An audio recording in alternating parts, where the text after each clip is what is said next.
Be you, be real, be authentic. What does it mean to be authentic? The particulars are different for each of us, of course, because we all have different attitudes, behaviors, beliefs, skill sets, knowledge, goals, and values. In a general sense, though, authenticity is the same for everyone. It is about being your true self. This is the law of authenticity. The real you is the best you. Being your authentic self feels natural, so much so that when you experience it, you probably don't even notice it. On the flip side, we all know it when we're not being our natural selves. We feel uncomfortable, awkward even, perhaps unconfident and stressed. And more often than not, after being in a situation where we don't feel as if we are being our true selves, we'll feel drained. There is a difference between tired and drained. Tired is a physical state, but that drained, emptied out feeling comes from the mental effort of forcing yourself to act in a way that is not natural for you, when you are doing something that doesn't feel quite right, something that feels inauthentic. What is it that goes through our minds when we are not being ourselves? Over the years, I've asked many people this question, and the most frequent answers are, I don't like this situation, but I'm trying to be polite about it. I don't like this person, but I'm trying to act in an appropriate way. I need to act more like a successful person does. If people don't respond positive to me, at least I'll have an excuse if I don't act like myself. I'm uncomfortable and don't know what to do about it. And what is consistent about all these responses? They either represent things we feel we should do, or a general fear of feeling vulnerable. We put on a false face when, for whatever reasons, we dread a situation, or feel we are not up to it. Authenticity is not just the subject of this first chapter. It is the guiding principle of the book. As you listen to the other chapters, you will discover that authenticity is woven into all the other laws. It is the keystone to likability, because it gets at its essence.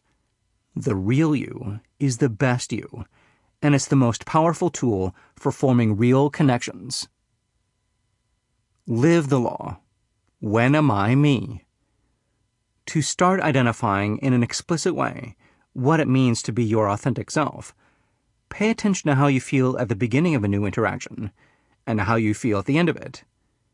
If you experience a sense of dread, stop and ask yourself, exactly what is it that provokes the dread?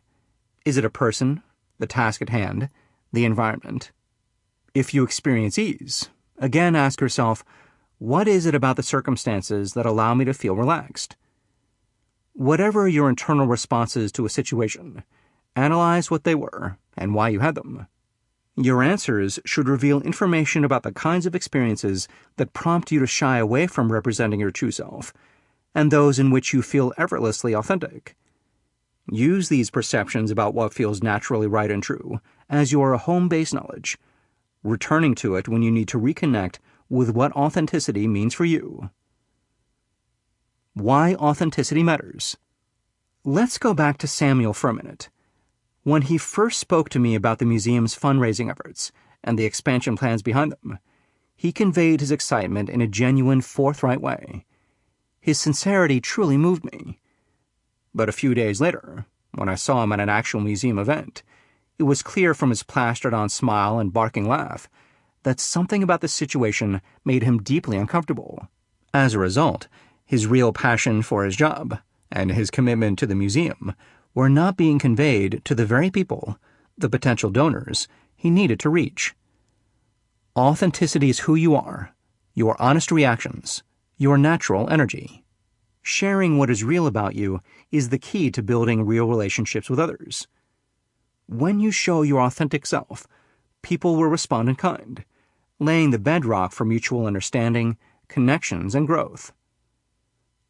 How do you do it? The beauty of the law of authenticity is in its simplicity. Don't try. Just be.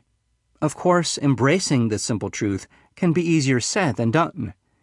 In our fast-paced lives, we tend to tear through situations without giving them much thought, and so we might not even be aware of when we are and aren't being authentic, even when we realize we are not genuinely being ourselves. when we are faking an attitude that we think is better than the one we truly feel, or sleepwalking through a situation because we think we don't have time to slow down and be fully present. It can be difficult to stop these behaviors, but the secret is to just stop trying to be who you think you should be, whether that's the too busy for the small stuff boss or the acquiescent new hire who doesn't feel quite comfortable giving opinions. Quit monitoring or premeditating your actions. Don't think, just be. In my rare downtime, my guilty pleasure is watching reality TV shows. So many of them are such primal struggles between personality types, and I find it fascinating to see the dramas play out. When I think about why I root for certain contestants and not others, the answer is always the same. The characters I'm drawn to are being real. On one show, there was the contestant who spoke a mile a minute, a trait that could sometimes be annoying. She knew she had this trait and tried to manage it, but she inevitably wound up babbling rapidly and excitedly in the end. Even though some of the other contestants were irritated by her chattering, because this quality was a natural part of her, and because she accepted it and had a sense of humor about it, it was part of her authentic charm.